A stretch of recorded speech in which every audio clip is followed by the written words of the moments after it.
Hello everyone, स्वागत है आपका आज के सेशन में। और मैं हूं आपका नेट वाला भैया। हाँ जी, हम कर रहे थे 10 दिन में 1000 क्वेश्चंस की सीरीज और आज हम शुरू करने जा रहे हैं बैंकिंग एंड फाइनेंशियल इंस्टीट्यूशन के प्रीवियस ईयर क्वेश्चंस। तो चलिए चलते हैं क्लास में और शुरू करते हैं क्या क्वेश्चंस आपके प्रीवियस ईयर्स के। हाँ जी, तो सबसे पहले क्या एज यूजुअल एकदम सेम चीज कि आप नेट वाला भैया टेलीग्राम चैनल ज्वाइन कर लीजिए, वहां पे मैं ये पीडीएफ डाल दूंगा, आपको सारा मिल जाएगा, है ना। और कोई क्वेरी हो तो व्हाट्सएप पे आप कर सकते हैं। देखिए बैंकिंग एंड फाइनेंशियल इंस्टीट्यूशंस की शुरुआत करते हैं। 4 मार्च को जो शिफ्ट पूछा गया था अभी 2-3 महीने पहले, वो वाला जो शिफ्ट है उसके क्वेश्चंस और उससे रिलेटेड 22 और 21 के क्वेश्चंस आपको रखे गए। ये जो मार्च में एग्जाम हुआ था वो दिसंबर वाला एग्जाम था, तो ये बात मान के चलिए कि दिसंबर 2022 तक का सारा जो लेटेस्ट है वो सारे क्वेश्चन इसमें दिखेंगे आपको, है ना। तो चलिए शुरू करते हैं क्वेश्चंस का। आइए जी, फर्स्ट नंबर ऑफ क्वेश्चन क्या कहता है, कह रहा when the central bank conducts the sale of securities the cash reserve of the commercial bank cell.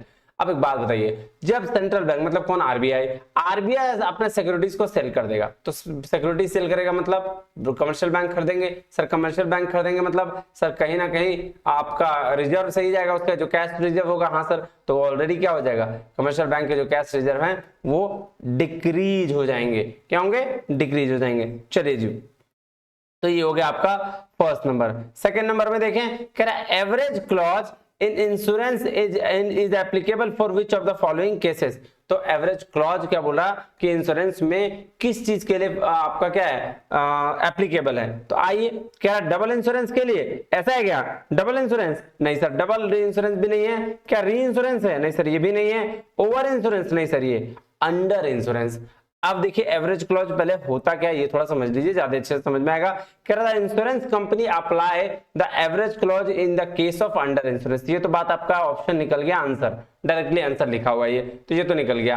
उसके बाद कह रहा है the value of insurance policy is less than the value of average stock in the go down, तो हम इसको बोलते हैं अंडर इंश्योरेंस। मतलब समझ में आया सर। जैसे देखिए अभी आपके गोडाउन में 5 लाख रुपए का माल है और आपने इंश्योरेंस 10 लाख का करा लिया, तो इसको बोलते हैं अंडर इंश्योरेंस या फिर इसी को बोलते हैं क्या, एवरेज क्लॉज। तो इसमें क्या बात करी जाती है सर, अंडर इंश्योरेंस की, है ना। आंसर हो गया अंडर इंश्योरेंस। अब चलिए क्वेश्चन नंबर 3 पे चलें। आइए सर क्वेश्चन नंबर 3 पे चलते हैं। क्या कह रहा है, कह रहा है e commerce and the large retailers in India bet big on the mega consumption events on which of the following days. देखिए इसको मार्केटिंग में भी देखा जा सकता है, लेकिन यहाँ मैंने इसलिए डाल रखा है क्योंकि ई कॉमर्स का बात आया था और ये क्वेश्चन एक्चुअली मार्केटिंग में छूट गया था, तो मैंने सोचा ई कॉमर्स का भी बात है, बैंकिंग में आ जाएगा और इसमें भी आ जाएगा, तो इसीलिए मैंने इसको यहाँ पे डाल दिया। इंपॉर्टेंट क्वेश्चन है, अच्छा क्वेश्चन है। देखिएगा कह रहा है कि ई कॉमर्स और लार्ज रिटेलर्स जो है इंडिया में वो किस मेगा कंजम्पशन इवेंट किस दिन, कौन सा ऐसा दिन होता है जो आपका क्या करते हैं, मेगा कंजम्पशन इवेंट्स पे काम करते हैं। तो मेगा कंजम्पशन इवेंट क्या हुआ कि भाई उस दिन सारा सेल बहुत ज्यादा हो गया। अब देखिए उसके लिए क्या है सर, रिपब्लिक डे का सेल लगता है, बिल्कुल। इंडिपेंडेंस डे पे सेल लगता है, बिल्कुल। ब्लैक फ्राइडे भी होता है, साइबर मंडे और अक्षय तृतीया। तो सर अगर हम अपने इंडिया की बात करें तो रिपब्लिक डे, इंडिपेंडेंस डे और अक्षय तृतीया ये जानते हैं। सर साइबर मंडे और ब्लैक फ्राइडे क्या होता है सर, ये भी एक तरह का आपका क्या है कंजम्पशन करने का एक तरीका है, ठीक है। जैसे साइबर मंडे कहां पे होता है, साइबर मंडे जो है वो आपका अमेरिका का चीज है। देखिए क्या कह रहा है, cyber Monday is a marketing term referring to the first Monday after the Thanksgiving holiday in the United States. तो जो संडे के बाद जो मंडे आता है, ठीक है, संडे के बाद तो ऑलरेडी मंडे ही आता है, तो जो फर्स्ट मंडे होता है मंथ का, है ना, तो उस समय क्या होता है, उस समय ये ऑफर्स निकलते हैं यूएस में, अमेरिका में। और कह रहे हैं 24 hour online shopping event that was originally created by business to encourage people to do their shopping online and now often regarded as the extension of Black Friday sales। तो ये क्या हुआ, दोनों यहीं पे आ गया, है ना। तो इसीलिए देखिएगा साइबर मंडे और ब्लैक फ्राइडे ये अमेरिका का है, लेकिन यहाँ पे दिया गया है, फिर भी इसका आंसर होना चाहिए था ए बी एन ई, लेकिन एनटीए ने आंसर दिया है A B C D E. तो ये आपको एनटीए की बात माननी पड़ेगी, मेरे चाचा की तो है नहीं, एग्जाम आपको एनटीए के निकालने हैं। तो आइए चलिए नेक्स्ट चलिए क्वेश्चन नंबर 4 क्या बोल रहा है ये देखें। कह रहा है which of the following are the related to primary capital market. Primary capital market से क्या क्या रिलेटेड है, तो सर आईपीओ, सर बिल्कुल सही, आईपीओ है। लॉन्ग टर्म लोन्स, ये भी primary medical, venture of capital, ये भी बात है। एलओसी लेटर ऑफ क्रेडिट नहीं सर ये नहीं, और पार्टिसिपेशन सर्टिफिकेट ये बिल्कुल भी नहीं, तो आंसर हो जाएगा ए, बी और सी। आइए जी नेक्स्ट चलें क्वेश्चन नंबर 5 पे। क्या बोल रहा है ध्यान देते हैं, क्या कह रहा है, कह रहा है which of the following the functions of reserve Bank of India. Reserve Bank of India का काम बात कर रहा है भाई, इशू करना करेंसी, बिल्कुल सही बात है। एक्सेप्टिंग डिपॉजिट, क्या बात कर रहे हो सर, आरबीआई कभी डिपॉजिट एक्सेप्ट नहीं करता है, तो बी गया। इस बैंकर्स गवर्नमेंट है, बैंकर्स बैंक है, क्रेडिट कंट्रोल भी करता है, ए, सी, डी और ई, यही होगा आपका आंसर। चलिए नेक्स्ट चले, क्या कह रहा है, कह रहा है for ongoing maintenance of regulatory capital which regulatory capital which of the following risk were covered by pillar 1 minimum capital requirement। तो पिलर बेसल नॉर्म्स की बात कर रहा ना, पिलर 1 में क्या कहा गया है, तो पिलर 1 में क्रेडिट रिस्क, ऑपरेशन रिस्क और मार्केट रिस्क, यानी कि ए, सी, डी की बात करी गई है ना, आंसर 4 नंबर। चलिए क्वेश्चन नंबर 7 में चलते हैं। क्वेश्चन नंबर 7 क्या एक मिनट सॉरी, कह रहा है which of the following are the advantage of mobile banking. तो मोबाइल बैंकिंग का क्या एडवांटेज है इसमें बताना है। सबसे पहले क्या इनसिक्योर है, ऐसा है क्या मोबाइल बैंकिंग इनसिक्योर है, नहीं सर इनसिक्योर नहीं है, तो ये तो गलत हो गया है ना। दूसरा क्या है फ्रॉड डिडक्शन, हाँ ये बात है। टाइम सेविंग ये है। सेपरेट इंटरनेट तो इससे एडवांटेज थोड़ी है। और इंक्रीज एफिशिएंसी यानी कि बी, सी और ई, ऑप्शन हो गया फर्स्ट नंबर। चलिए जी उसके बाद क्वेश्चन नंबर 8 में चलते हैं। क्या कह रहा है, कह रहा है गिवन बिलो 2 स्टेटमेंट, 2 स्टेटमेंट है। स्टेटमेंट 1 देखिए क्या कह रहा है, monetary policy on it's on can not influence the economic growth but can only support it by creating congenial factors. ये बात बिल्कुल सही है, ठीक है, तो ये क्या हो गया, बिल्कुल सही हो गया। दूसरा कह रहा है monetary policy rate change get transmitted across the market eventually get reflected in lending rates, mortgage rates and yields, hence the monetary policy can address the current inflation। बिल्कुल नहीं, ये गलत बात है। मॉनेटरी पॉलिसी जो है करंट इन्फ्लेशन को ये एड्रेस नहीं कर सकता, ये तो गलत है। तो पहला सही और दूसरा गलत। चलिए अब आ जाइए जी, 8 क्वेश्चन पूछा था सिर्फ 1 में, सिर्फ 2 में देखते हैं। कह रहा था minimum capital requirement for life insurance company in India, कितना पैसा चाहिए आपका LIC लाइफ इंश्योरेंस कंपनी खोलने के लिए, तो सर 100 करोड़ रुपए चाहिए कम से कम।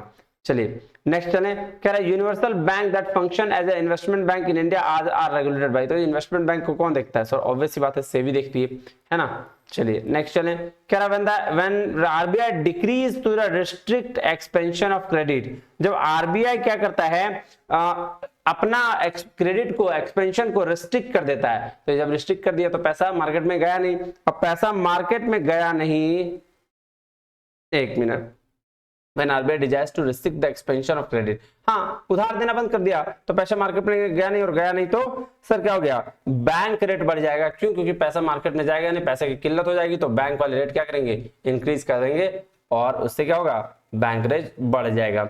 चलिए नेक्स्ट चलें, question number 13, which of the following refers to default risk intermediation. तो क्या बोल रहा है डिफॉल्ट रिस्क इंटरमीडिएशन में कि कौन सा, which of the following refers to default risk, अच्छा कौन सा डिफॉल्ट रिस्क इंटरमीडिएशन है। देखिए पढ़िए इसको। कह रहा है borrowing short term funds from savers and making long term loans to borrowers. Borrowing short term funds from savers बिल्कुल सही, अब making long term loans to borrower ये बिल्कुल सही है। इसमें गलत क्या है, making loans to risky borrowers by attracting savings from the savers who are risk averse. नहीं, ये रिस्की बोरोवर से आपको क्या करना, लोन लेना और अट्रैक्ट सेविंग्स को अट्रैक्ट करने के लिए रिस्क एवर्स करना, सर ये बात बिल्कुल गलत है, जस्ट अपोजिट बात कही गई है, तो ये आपका क्या होगा, आंसर हो जाएगा। चलिए नेक्स्ट हो गया 2 नंबर। क्वेश्चन नंबर 14, सर 14 क्या कह रहा है, एक नया टर्म कह रहा था, act of throwing on a board cargo and other things from the ship to safeguard it from the total loss of the times of peril is called jettisoning बोलते हैं इसको। सर एक बोल रहा था act of throwing on the board cargo में, और ठीक है कार्गो किसको, वो शिप वाला होता है ना, उसको बोलते हैं। Other things the ship to safeguard, other things और भी चीज है शिप दूसरा वाला सेफगार्ड के लिए, तो total loss in times of peril, peril बोलते हैं सुरक्षा को, है ना, तो total loss in the times of peril is called jettisoning. क्या बोलते हैं इसको, जेटिसनिंग। नेक्स्ट कह रहा था relationship between the bank and its customer is basically that of trustee और बेनिफिशियरी का रिलेशन होता है बैंक और कस्टमर में। चलिए क्वेश्चन नंबर 16 में आ जाइए। क्वेश्चन नंबर 16 क्या कह रहा है, कह रहा है exchange depreciation rate one currency in relation to the another currency approximately equal to there, किसके बराबर होता है? तो बोल रहा है एक्सचेंज करना डेप्रिसिएशन रेट एक करेंसी से अनदर करेंसी में, तो वो किसके बराबर होता है? आइए देखिए, इन्फ्लेशन रेट डिफरेंशियल, हाँ इन्फ्लेशन रेट में डिफरेंस हो सकता है, और क्या सर? और हो सकता है इंटरेस्ट रेट में डिफरेंस हो सकता है, ग्रोथ रेट वगैरह में होता है क्या सर? ग्रोथ रेट में नहीं, फिस्कल डेफिसिट में, फॉरेक्स में नहीं। तो आंसर क्या हो जाएगा? ए एंड बी, यानी कि थर्ड नंबर। चलिए अब नेक्स्ट चलें। हाँ जी सर, आइए क्या कह रहा है? Which of the following statement are correct? कौन सा स्टेटमेंट जो है वो करेक्ट है? नेफ्ट अलाउ करता है कस्टमर को transfer fund with maximum limit of 3 lakh per day.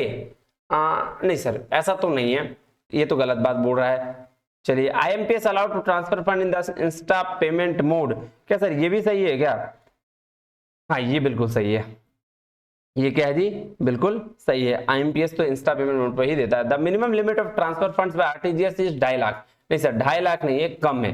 कह रहा है instant real payment system develop by NPCI, national payment corporation of India, ये भी क्या बिल्कुल सही है ना? ये क्या है? सही है। For clearing the cheques under the positive payment system the minimum limit is 50,000, बिल्कुल नहीं, ये बिल्कुल गलत है, यानी कि आंसर हो जाएगा बी और डी। ये देखिए आपके पास UPI, IMPS, NEFT और RTGS, ये चारों का डेटा है। मिनिमम लिमिट कितना है? 1 रुपया, 1 रुपया, 1 रुपया, और इसका है RTGS का 2 लाख है।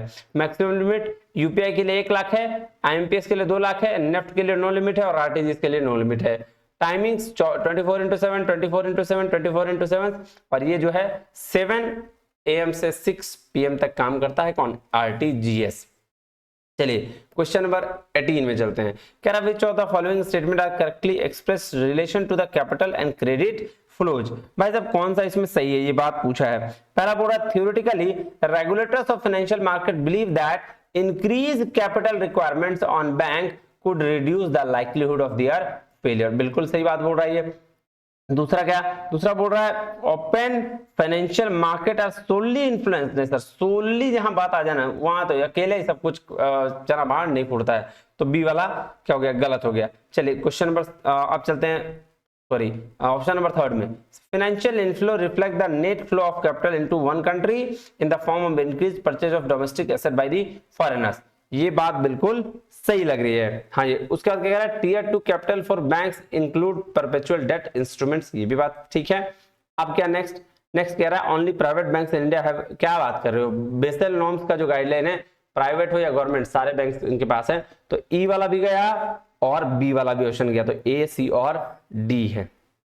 ये देखिए अब आ गया 2022 शिफ्ट में अक्टूबर में जो क्वेश्चंस पूछे गए थे, आइए तो उसकी चर्चा करते हैं।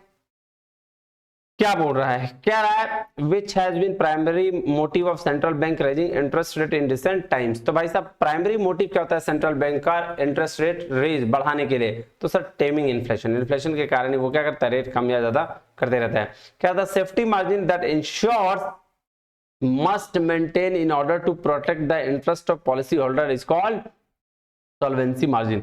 भाई साहब अगर आप सॉल्वेंट नहीं रहोगे तो ये सारा काम बेकार के लिए है। तो चलिए क्वेश्चन नंबर 21 में चलते हैं। क्या कह रहा है? The central bank can significantly influence the savings, investment and customer spending in the economy which of the following policies. भाई साहब ये मॉनेटरी पॉलिसी की वजह से, इसमें सोचना क्या है? सेंट्रल बैंक कर रहा है सेविंग, इन्वेस्टमेंट और कंज्यूमर पर, तो ये मॉनेटरी पॉलिसी की वजह से ही होगा। चलिए क्वेश्चन नंबर 22 में चलते हैं। अब बोल रहा है आरबीआई का सब्सिडीज कौन है? देखिए पहले आरबीआई का सब्सिडीज जो है वो एनएचबी हुआ करता था, लेकिन अब ये इसका सब्सिडीज नहीं है, तो ये खत्म। नाबार्ड तो बिल्कुल है भी नहीं, एग्जिम बैंक भी नहीं है, तो अब कौन सा? डी है। डी देखे deposit insurance and credit guarantee corporation of India, हाँ DICGC ये है। भारतीय रिजर्व बैंक नोट मुद्रण प्राइवेट लिमिटेड ये भी है। तो डी और ये आपका क्या हो गया? आंसर हो गया। चलिए क्वेश्चन नंबर 23 में देखें क्या है जी। क्या रहा है? Which of the following are 3 pillars of Basel norm 2। क्या का सर? इसका है minimum capital requirement, supervisory review और मार्केट डिसिप्लिन। ये तो याद रखने वाली चीज है, ये तो आप याद रखे होंगे। तो ए, बी और ई, ए, बी और डी, सॉरी ए, बी और डी, यानी कि 3rd नंबर। चलिए अब है कॉमर्स 29 शिफ्ट 1 का जो 2022 में पूछा गया। आइए कह रहा SEBI skin is the game rule is applicable to which of the following financial intermediates. तो भाई साहब ये म्यूचुअल फंड पे होता है। क्या कह रहा है नेक्स्ट? हाँ आइए, कह रहा था share capital of RRB is subscribed by the central government, state government and the sponsoring bank in which of the following ratios. देखिए, जब भी कोई रीजनल बैंक खुलता है तो उसके लिए सेंट्रल गवर्नमेंट कुछ फंडिंग देती है, कुछ स्टेट, और कुछ वो जो बैंक होता है वो स्पॉन्सर करता है। तो वो रेशियो क्या पूछा है, तो उसका रेशियो है जी 50, 35 और 15। 50 सेंट्रल गवर्नमेंट, 35 स्टेट गवर्नमेंट और 15 स्पॉन्सरिंग बैंक, यानी कि ऑप्शन नंबर थर्ड। चलिए, कह रहा which one of the following is used for international money transfer, तो इसके लिए सर स्विफ्ट यूज करते हैं नहीं? हाँ जी सर। नेक्स्ट चलें, चलिए, कह रहा currency depreciation in the Indian rupee in the recent times has largely been attributed, तो करेंसी डेप्रिसिएशन इंडियन रुपी में रिसेंट टाइम पर कौन सा एट्रीब्यूट दिया गया? देखिए, तो उसके लिए बोला गया सर डिक्लाइन करना डोमेस्टिक सेविंग्स को, नहीं बिल्कुल नहीं। इंक्रीज एफडीआई फ्लोज, सर ये बिल्कुल भी नहीं। कह रहा पोर्टफोलियो का आउटफ्लो होगा, हाँ ये बिल्कुल सही है। और क्या? और हायर करेंसी सर्कुलेशन, नहीं सर ये नहीं है, हायर करेंसी का सर्कुलेशन नहीं। हायर इंपोर्टेंट डेट सर्विसिंग, ये बिल्कुल सही हो सकता है, तो आंसर इस आपका सी और ई। आइए चलिए, क्वेश्चन नंबर 28 क्या बोल रहा है, ध्यान दीजिएगा। कह रहा which of the following are the parameters of the financial inclusion index in India, तो पैरामीटर्स ऑफ फाइनेंशियल इंक्लूजन का क्या पैरामीटर दिया गया है इंडेक्स में, उसकी बात की गई है। तो उन्होंने तीन चीज की बात करी, किसकी किसकी सर? इन्होंने बात करी है अवेलेबिलिटी ऑफ यूजेज, ठीक है, ईज ऑफ एक्सेस और क्वालिटी ऑफ फाइनेंशियल। ये देखिए यहां दिया गया है ना, एक्सेस, यूजेज और क्वालिटी की बात की है, यानी कि हो गया बी, सी और ई। ये देखिए है ना, की dimensions, physical points of service, digital points of service, है ना, formally bank accounts, financially literacy and capability. तो ये एक्सेस, यूजेज और क्वालिटी, याद रखिएगा, आपका आंसर यही होगा, है ना। चलिए जी, क्वेश्चन नंबर 29 चलते हैं। क्वेश्चन नंबर 29 क्या कह रहा है? कह रहा है arrange the procedure follow disbursement of export credit in a sequence to first to the last.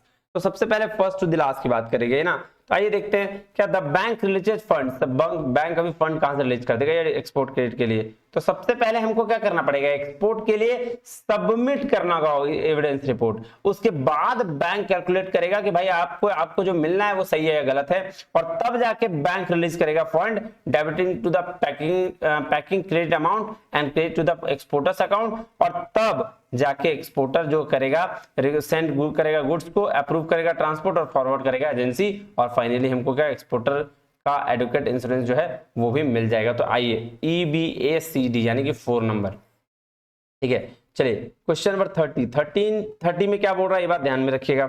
चलिए, कह रहा है दो स्टेटमेंट है। स्टेटमेंट क्या बोल रहा है, in the case of life insurance the insurable interest be present in the person insured at the time which when the event happened. तो बताइए क्या सही है या गलत है?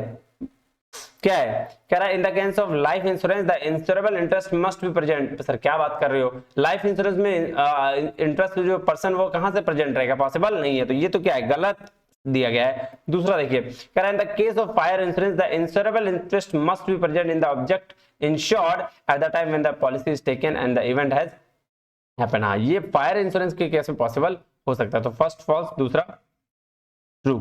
चलिए अब आ जाइए शिफ्ट 2 में क्या हुआ था, ध्यान से। क्वेश्चन नंबर 31 की बात कर रहा है। क्या कह रहा है, pricing of housing loan by commercial bank में follow the steps in a logical sequence. तो हाउसिंग का लोन करना है कमर्शियल बैंक के द्वारा, कैसे कैसे करेगा ये बात बताएगा।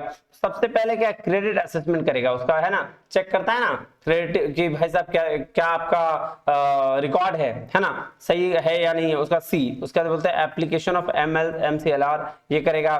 फिर उसके बाद आपका स्पेसिफिकेशन करेगा स्प्रेड, फिर आपका कॉम्पिटिटिव प्राइस डिटरमिनेशन करेगा, और तब जाके कोटिंग करेगा प्रोस्पेक्टिव बोरोवर को। तो ये हो गया DCBAE, है ना। ये देखिए कह रहा है if the subject matter of insurance is the ship the marine insurance is called. तो मरीन इंश्योरेंस जो subject matter of insurance of ship है, इसको बोलते हैं हुल इंश्योरेंस। अब देखिए हुल इंश्योरेंस क्या है, कह रहा है hull insurance is an insurance contract which is subject matter based on the vessels insurance of vessels and its equipments are the included under the hull insurance. तो सब्जेक्ट मैटर को लेकर जो था इंश्योरेंस उसको बोलते हैं हुल इंश्योरेंस, ठीक है जी। चलिए नेक्स्ट चले क्वेश्चन 33 में। कह रहा which of the following is an example of secondary reserves. तो सेकेंडरी रिजर्व्स का एग्जांपल कौन सा हो गया जी, कैश इन हो गया सर, नहीं बिल्कुल नहीं। बैलेंस विद RBI, नहीं sir. Investment in commercial paper, ये सेकेंड हैंड आपका क्या सेकेंडरी रिजर्व्स का एग्जांपल हो गया। चलिए नेक्स्ट चलें, क्वेश्चन नंबर 34। क्वेश्चन नंबर 34 क्या बोल रहा है, choose the correct options regarding banking. Banking के रिगार्डिंग करेक्ट ऑप्शंस चुनना है। कह रहा है chain banking indicates the form of bank cartel that occurs when a small group of people control at least 3 banks that they are independently chartered। Sir ये बात क्या सही कह रहा है? नहीं सर, बिल्कुल ये बात गलत कह रहा है। अब चलिए क्वेश्चन नंबर आगे देखते हैं। कह रहा है pan number is required for deposit eight commercial bank for 50,000 and above. बिल्कुल सही, पैन कार्ड की जरूरत कब पड़ती है? जब 50,000 से उससे ज्यादा पेमेंट आप कर रहे हो, तो ये तो सही है भाई। उसके बाद कह रहा है upon detection of counterfeit notes of the counter the bank can impound the note and issue receipt. ये बात बिल्कुल सही है। डिटेक्शन काउंटरफिट में वहां क्या रहता है, काउंटर पे बैंक जो है वहां पे जो बैठा रहता है वो आपको देखता है और वहां नोट ले लेता है और आपको रिसिप्ट देता है। तो बी और सी तो सही है। आगे देखिए, कह रहा था interest rate on bank contribution rural infrastructure development fix by NABARD. बिल्कुल नहीं है, ये आरबीआई फिक्स करता है, तो गलत हो गया। फिर नेक्स्ट देखिए, कह रहा RBI 9334 allows the making or issuing a promissory note express to be payable to the bearers thereof. नहीं, ये भी बात गलत है, तो आंसर बी और सी हो जाएगा, आंसर सेकेंड नंबर। चलिए क्वेश्चन नंबर 35 पे चलते हैं। क्या कह रहा है, sorry, which of the following is the false with respect to interest rate structure and Indian money market। तो ये क्या कह रहा है, ध्यान से समझिएगा। कह रहा है कौन सा गलत है, किसके रिस्पेक्ट में? इंडियन मनी मार्केट के रिस्पेक्ट में। कह रहा very tight liquidity positions will increase the call rates while access liquidity will give the Fairlie low and stable rates. बिल्कुल सही बात है। जब लिक्विडिटी टाइट रहेगी तो आपका कॉल रेट क्या होगा, बढ़ जाएगा, और जब आपका लिक्विडिटी थोड़ा लो रहेगा तो स्लैब रेट भी कम हो जाएगा। ये बात बिल्कुल सही है। If the liquidity crunch of the banks passed on the system, it may lead to high volatility of call rates। ये भी बात बिल्कुल सही है। तीसरा कह रहा है call rates under the normal liquidity conditions are on the cap rate of the term of money market। नहीं सर, cap rate यहाँ पे कैपिटल में के लिए, ये तो गलत हो गया। चलिए, तो आपका गलत पूछा था, आंसर आ गया थर्ड। आइए अब डेफिनेशन देखिए मनी मार्केट का। कह रहा है money market basically refers to a section of the financial market where the financial instrument with the high liquidity and short term maturity are traded. तो ये बात मैंने अभी ऊपर आपको बताई। चलिए क्वेश्चन नंबर 36 चलते हैं। कह रहा था bank where in a majority of depositors are non residents are called. Sir इसको बोलते हैं ऑफशोर बैंक्स। ठीक है, जहां मेजॉरिटी ऑफ डिपॉजिटर जो है वो नॉन रेसिडेंट, मतलब किसी पर्टिकुलर कंट्री के नहीं हो, उसको ऑफशोर बैंकिंग कहा जाता है। देखिए कह रहा offshore banking refers to the deposit of fund by company or individual in the bank that is located outside their national residence. अपने नेशनल रेसिडेंस से बाहर रहते हैं वो, है ना, तो उसको क्या बोलते हैं सर? उसको बोलते हैं ऑफशोर बैंकिंग, और यही इसका आंसर हो गया। चलिए नेक्स्ट चले 37 पे। आइए क्या कह रहा है, देखिए 37 कह रहा है Why do central bank intervene the affect changes rate। अब बोल रहा भाई सेंट्रल बैंक क्यों आपका क्या करता है, इंटरवीन करता है एक्सचेंज रेट के लिए, है ना। तो सबसे पहले कह रहा है to influence the domestic production, बिल्कुल। To influence the trade flows, बिल्कुल। To influence the domestic interest rate, नहीं, डोमेस्टिक इंटरेस्ट रेट के लिए नहीं करता ये। फिर किसके लिए करता है sir? To inject the liquidity of domestic market, नहीं सर ये भी नहीं। To smoothen the fluctuation of exchange rate, हाँ ये बिल्कुल सही है। तो ए, बी और ई आंसर, यानी कि 4 नंबर है। चलिए क्वेश्चन नंबर 38 में चलें, बिल्कुल चलिए सर।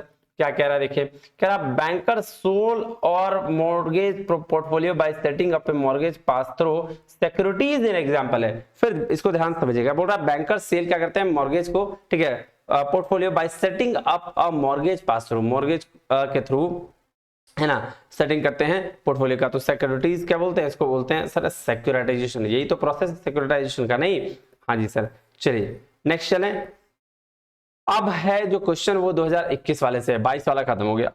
चलिए कह रहा which one of the following statement is true about the under Basel one accord BCBS, Basel committee on banking supervision, fix the minimum required capital funds at. तो भाई साहब बेसल 1 में सर 8% का TWA था, है ना। तो क्या था, 8% का था, जो 1988 में आया था। ठीक है, ये अडॉप्ट किया गया। चलिए क्वेश्चन नंबर 40 की बात करें। कह रहा which of the following statement is correct relating to the Indian financial system.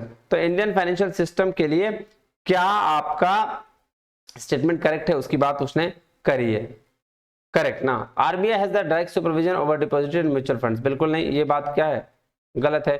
Monetary control is exercise through the cash reserve ratio and statutory liquidity ratio, हाँ SCRR और SLR के थ्रू ही तो आपका इंडियन फाइनेंशियल सिस्टम देखा जाता है। तो दूसरा बिल्कुल सही है। चलिए क्वेश्चन नंबर 41 में चलते हैं। कह रहा which one of the following statement are false regarding electronic purse indicate the correct code. अब देखो ये इलेक्ट्रॉनिक पर्स वाला जो क्वेश्चन था ना, मैंने पिछले बार भी बताया था, इलेक्ट्रॉनिक पर्स वाला क्वेश्चन क्या था, इसमें बेसिक ध्यान नहीं देना था। आप कहीं किसी मॉल में जाते हो, ठीक है, तो वहां पे आपको एक एटीएम कार्ड की तरह एक कार्ड दिया जाता है, उस कार्ड में आपको पैसा डलवाना पड़ता है और उस मॉल के आसपास जितने भी सारी चीजें होती हैं आप उसी मॉल से परचेज करती है या उसी कार्ड से परचेज करती है उस मॉल में। तो उस मॉल को उसी को कहा गया क्या, इलेक्ट्रॉनिक पर्स बोला गया है। नहीं तो अब इसके लिए क्या बोला इसमें कौन सा करेक्ट कोड है देखिएगा।